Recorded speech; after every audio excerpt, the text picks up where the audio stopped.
appreciate for your remarkable taken by our army in organizing fogging operations to protect us from the threat of dengue. Your dedication is safeguarding and well-being in our communities is truly commendable. Your efforts are not only reflect your commitment, but also health and safety for our society. I would like to offer my heartfelt gratitude for your selfless service in making our environment safer. Thank you so much. I would like to express my heartfelt thanks to the Army for your organizing fogging around our hostel and school to protect us from dengue.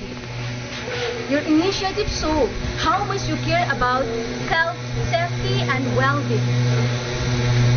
And thanks to your dedication, we can focus on our studies without worrying about our health. And we look forward to your service and commitment to keeping us safe.